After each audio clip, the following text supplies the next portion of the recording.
Children, I would like to take one example that 93 by 40 is the rational number which I have taken, and I want to check from this rational number without performing actual division whether it will have terminating decimal or non-terminating repeating decimal. For that, we need to do the prime factorization of both numerator and denominator. First, numerator, the prime factorization of 93 is 3 31s are 93. So 3 and 31. 31 cannot be factorized further. So I'll stop there. Coming to prime factorization of 40, 2 20s are 40, 2 10s are 40, 2 5s are 40. Prime factor 5 cannot be factorized further. So I'll stop. So the prime factorization of 40 is 2 to the power of 3 into 5 to the power of 1. And the prime factorization of 93 is 3 into 31. So I'm going to the next page.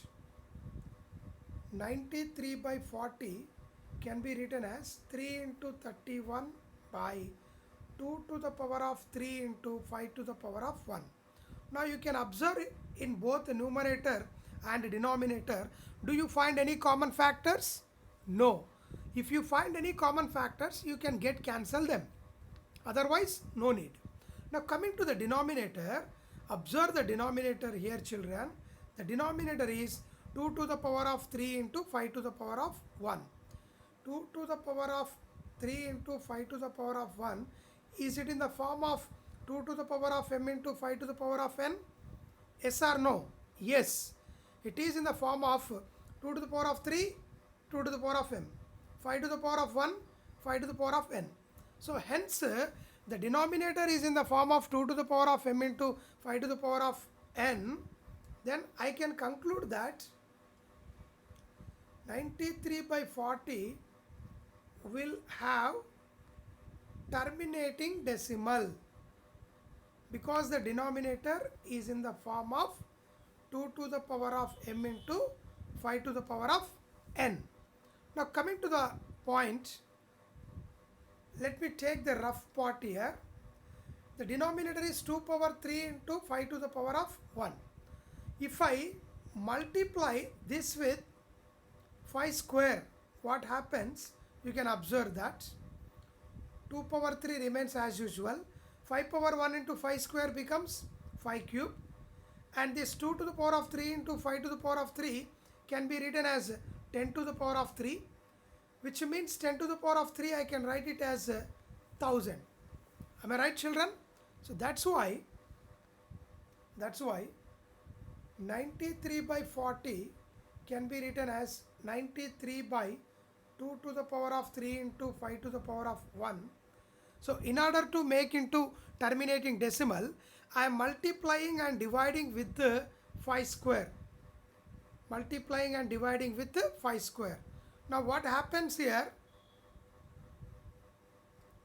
93 into 5 square is 25, all divided by 2 power 3, 5 into 5 power 1 into 5 square, it becomes overall it is 1000.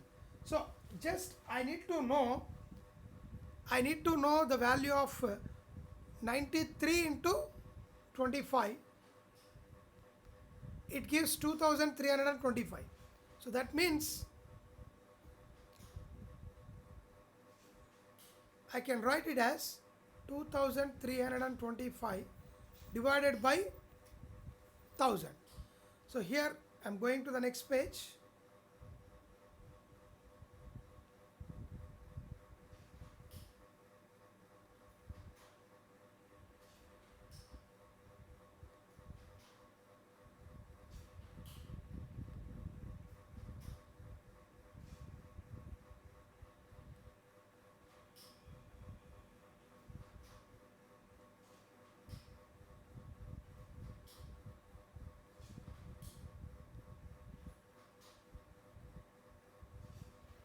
So here 2325 by 1000.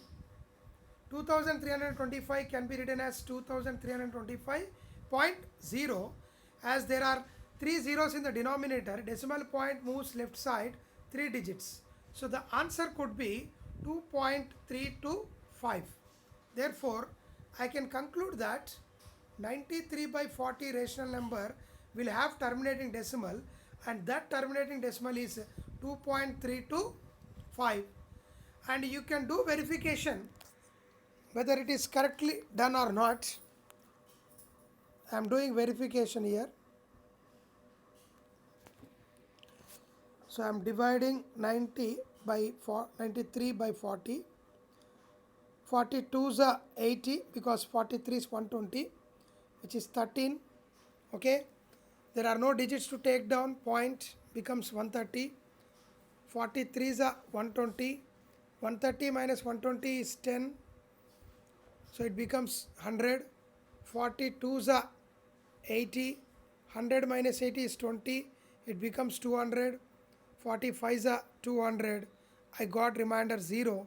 So you can confirm here I got the answer 2.325, which is a terminating decimal.